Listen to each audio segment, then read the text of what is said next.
Case test बता रहे हैं जो IS 10810 पार्ट 12 के हिसाब से होता है। इसमें सबसे पहले तो जैसे हमने सैंपल ले लिया तो सैंपल 220 mm 230 mm करीब ले सकते हैं, ऐसा कोई स्पेसिफाइड नहीं है।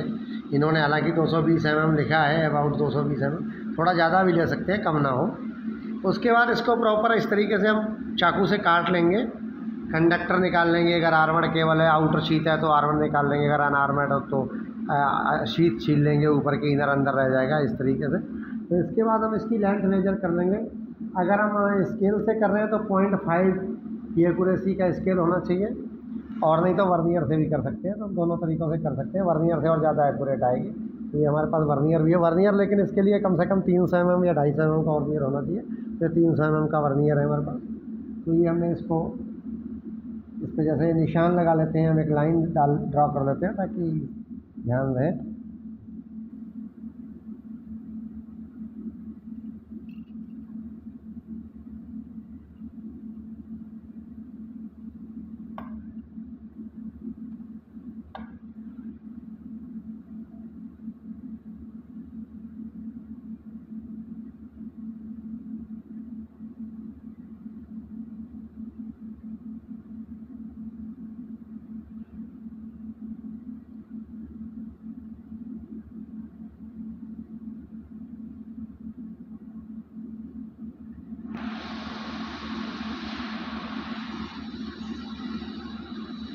ये जो हमारी लेंथ आ रही है ये 200.1 आ रही है रेड की, और सेम लेंथ आ रही है ब्लैक की। तो हमने लेंथ जो है ले ली है रेड और ब्लैक।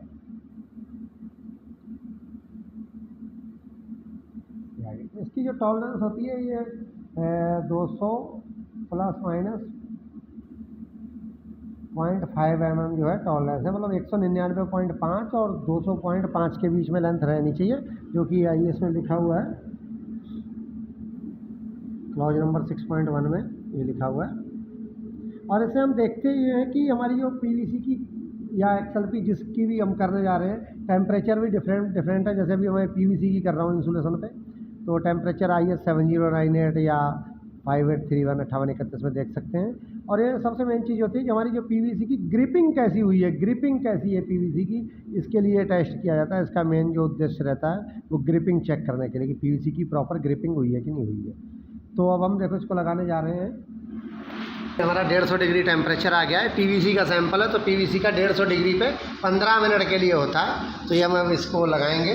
तो ये हमने एक स्टैंड बना रखा है, इसके स्टैंड के ऊपर ऐसे करके हम इसको रख देंगे, और ये सैंपल जो है नीचे नहीं लगना चाहिए।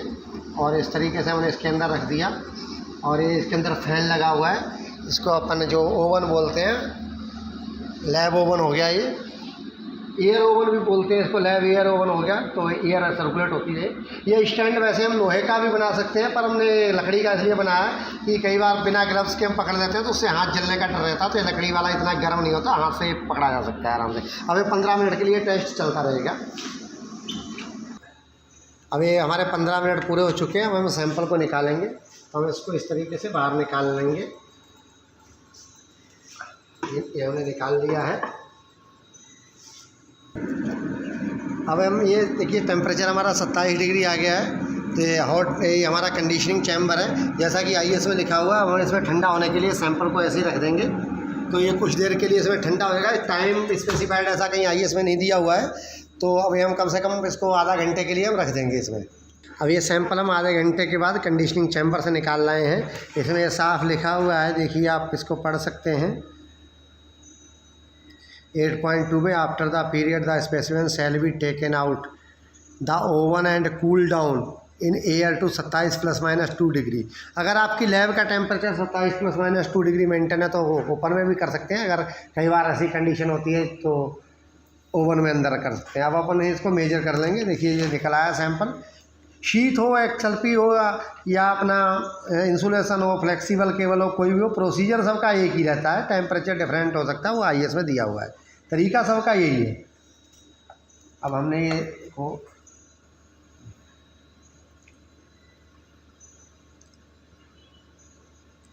रेड आ रहा है,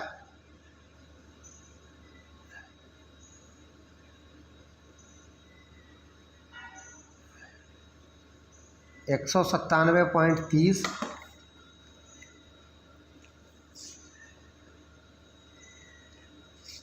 और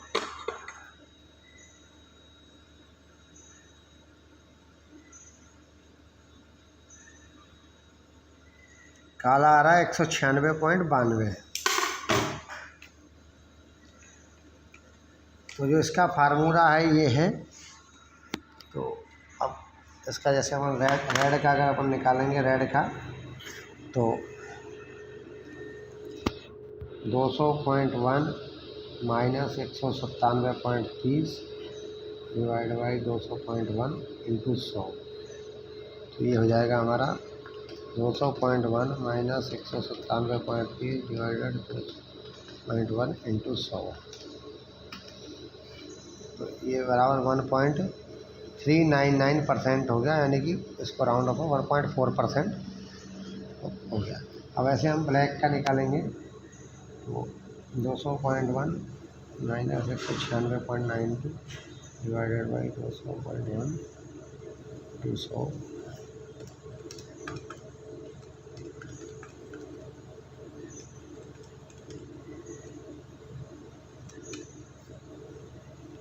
वन 1.589% होगा, तो 1.6% इसको हमने राउंड ऑफ कर दिया। ये श्रिंकेज हमारी आई है। तो इस तरीके से हम इसको अगर वर्नियर से नापेंगे तो बहुत अच्छा रहेगा। बाकी हम स्केल से भी नाप सकते हैं, ऐसा कुछ नहीं है। स्केल भी अगर अपना है, मतलब 0.5 की लिस्ट काउंट का है तो कोई दिक्कत नहीं है। तो जैसे ही आपके पास सूटेबल हो, बस इसका ध्यान रखना है कि सबसे पहले अपने को सैंपल को काटते वक्त एक जगह निशान ऐसे लगा लेना, ताकि कई बार अगर सैंपल तिरछा भी कट गया हो तो जहाँ पहले नपाए वहीं बाद में नपे। और उसके बाद इसको ओपन रखना है बिल्कुल, जैसे अपने स्टैंड पे या कहीं भी ऐसा रख सकते हैं अपन। अगर कुछ भी नहीं है तो कोई लकड़ी का ऐसे टुकड़ा एक इधर रख दिया, एक इधर रख दिया, ऐसे करके हवा में लटकता रहे सैंपल ऐसे करके, और वो उसमें फ़ैन हो। और उसके बाद जैसे हम निकाल के तुरंत उसको 27 डिग्री पे कुछ देर के लिए रख लेंगे ताकि कंडीशनिंग हो जाए। उसके बाद इसको मेजर कर लेंगे। धन्यवाद।